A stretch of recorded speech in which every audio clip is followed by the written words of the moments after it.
All right, so now we want to take our 2D motion constant acceleration equations, which are these, we alluded to them last time, and I want to talk about how these are affected by a standard projectile and what I mean by a standard projectile. Let me hit a pause button so I don't get crazy here.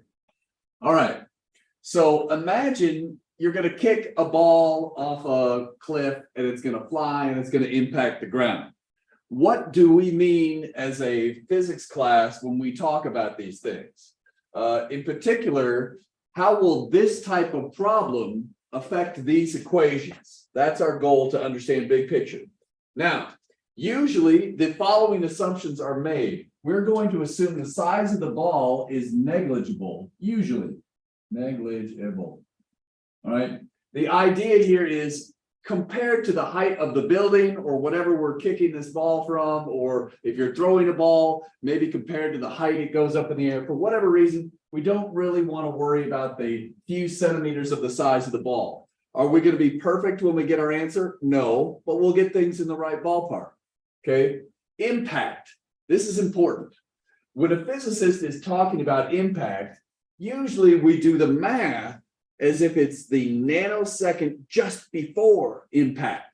So really what we mean by impact in a physics class is usually just before impact. Because once something hits the ground and starts bouncing, that's a lot more complicated.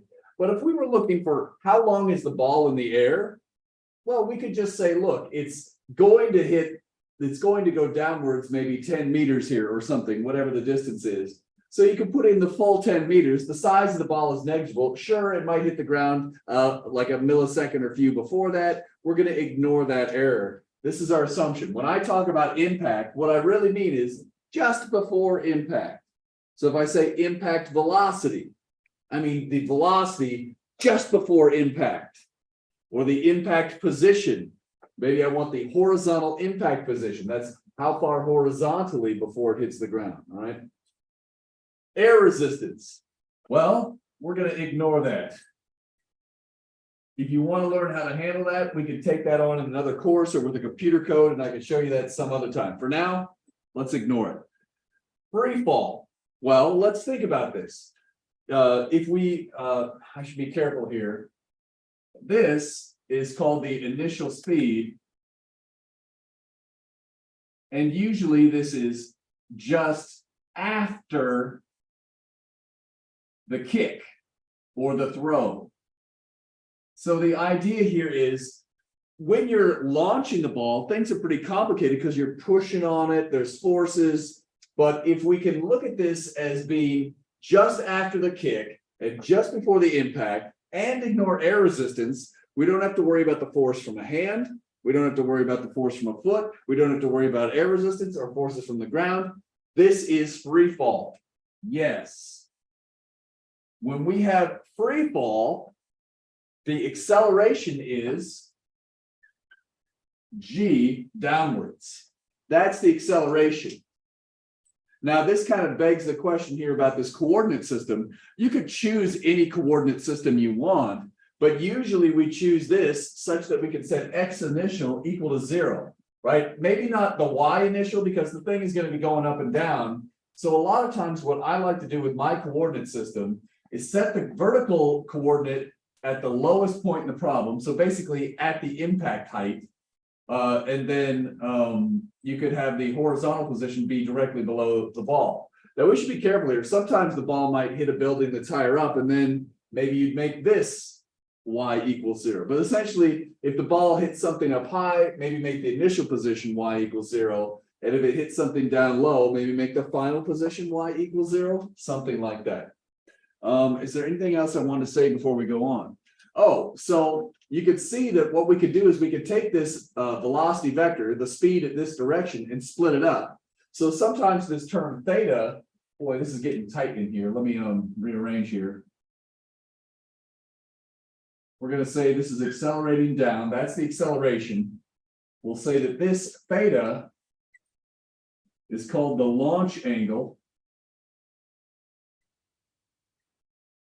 And this angle phi is the impact angle. The angle at impact. And remember, when I say angle at impact, I mean the nanosecond just before. All right.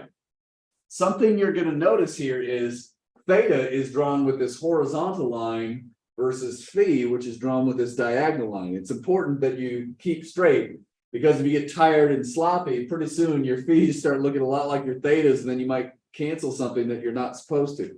So try to be good at drawing theta with a horizontal line and phi with this diagonalish line. All right. All right. So what are the consequences of these assumptions? If we take all of these assumptions and plug them into these equations, we get dun dun dun. Come on, work, please. Come on. Oh, come on. There we go. That was not very fun. All right, look. If we have, and I'll put the coordinate system up here just to kind of remind you here. This was x and y, and this was the acceleration vector.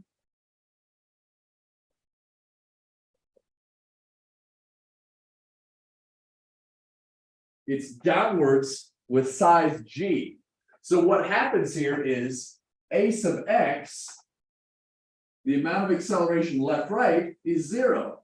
A sub y is not g, it's negative g. It's the size g, which is positive 9.8, but the direction is negative. So most people think of gravity as negative. Okay, it's pulling you down. Keep in mind that g is not gravity. It's the magnitude of acceleration due to gravity. Gravity is a force, but most important, it's a magnitude. Oh, and I guess I should say near Earth surface.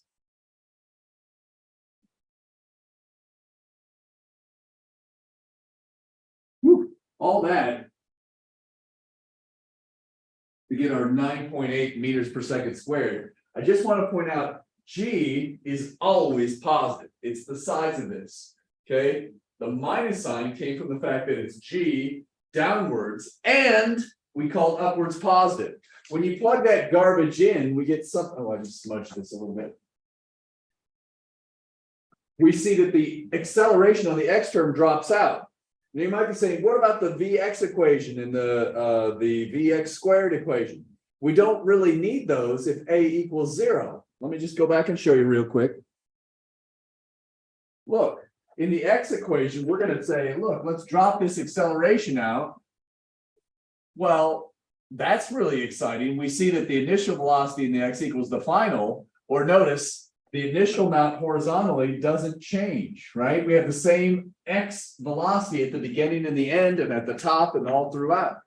Okay, so these equations tend to be not very useful. And while we're here, you can see that you're going to get a negative g and a negative g and a negative g. Let's see what that looks like.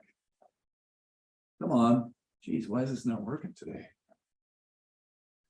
Oh, so here's the AY is the negative G, the negative G, the negative G.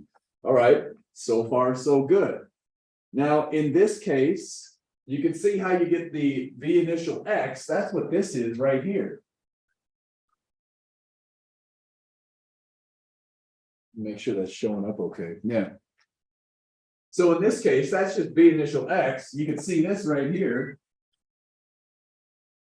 is V initial Y, right? And right here, these two things together are the acceleration in the Y direction. The minus sign from right there, right? Those two arrowheads, all right? Furthermore, you could look at, this is the impact velocity. Very common, we want to learn, you can learn usually about V final X. I guess we could write this. We saw if AX equals 0, we saw that V initial X equals V final X from one of these equations that I just looked at. The idea is usually we can figure out something here and something here from this equation or this equation. We can figure out one of these. And so oftentimes we want to learn about the impact angle and the final impact speed, right? The final speed, the final velocity is speed at this direction. Well, we could use our chapter 3 concepts of just x squared plus y squared equals hypotenuse squared, but now it's v final x squared, v final y squared. So that's it. And you might be saying, wait, do I need to worry about plus minus? Here, this is a speed, it's a magnitude, don't worry about the plus minus. How do I get the angle? Just like in chapter 3, you have to think a little bit about your plus and minus signs and what they mean before you plug them in and do this. So obviously, we're not going to know what we're really doing until we do some problems, but I think I'll break that up in the next video. Anything else I want to say here? Oh, I guess I'll mention something else that's very common. So I'll just do that very briefly here since this is an introduction. There's another equation that sometimes you'll see, and all of these, by the way, are on page 72. I think I wrote that. But if you want to learn more about these assumptions, you can look on page 72 in the workbook. Now that you've watched this video, I've got this stuff all listed out for you. But a common thing that we can do is we can actually take this equation, solve it for t, and plug it in there. I mentioned that only because we do it about a billion freaking times. All right. It's very important that you learn this trick. It's sometimes we want to take this equation, solve it for t and plug it in there, or you might solve this equation for t and stick it in there or something. It's very common to solve algebraically for something in this equation and stick it in the other one. Just like the cop and the speeder problem. You do, right? This would be like the speeder, no acceleration. This would be like the cop, only it's a negative. All right, whatever. But if we do this really quick, let me see if I got room here. I'm going to take this equation, write it right here, and solve for t. T is equal to delta x all over the initial cosine theta. And there we go. Now, something I mentioned, if x initial is 0 and you get annoyed with this, you could actually erase the delta because x final equals delta x if x initial is 0. For now, let's leave it in. All right. And so now I want to take that t and shove it into here, and I'm going to write the equation, and then I'll move the screen over. So I'm going to run out of room. You try and do it at the same time as me. Take this t, plug it into there, and see what you get. I'm going to do it as well. And I promise I will move it over.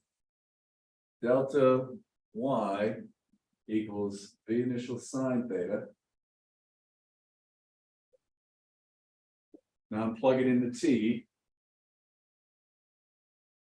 Like I said, you can see if you get it right. Just a minute. We got a minus right there.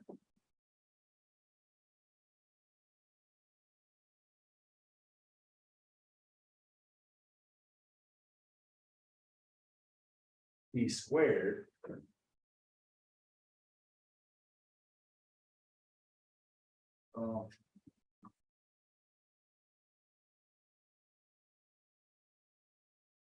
Okay.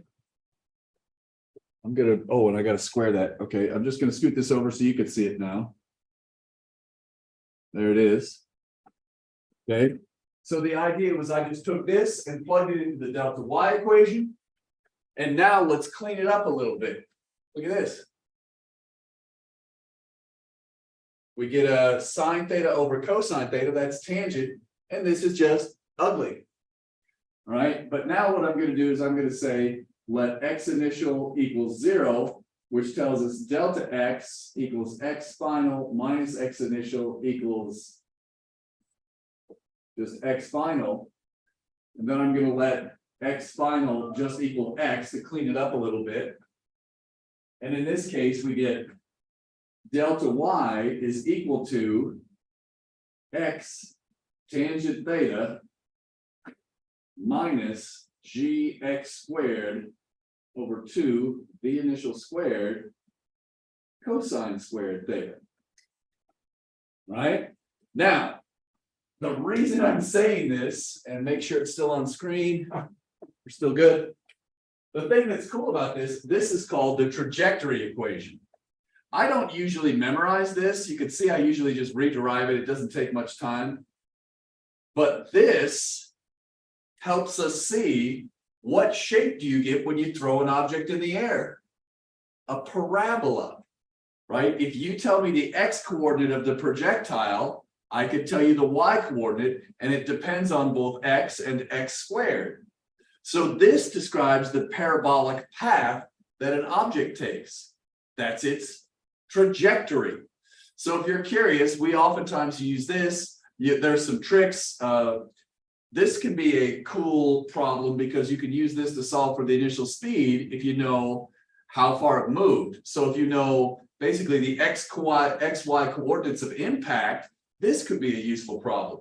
You can learn about V initial or the angle, and there's some tricks on that, more on that when you get to your class, when you get to the homework. All right, let's stop this video.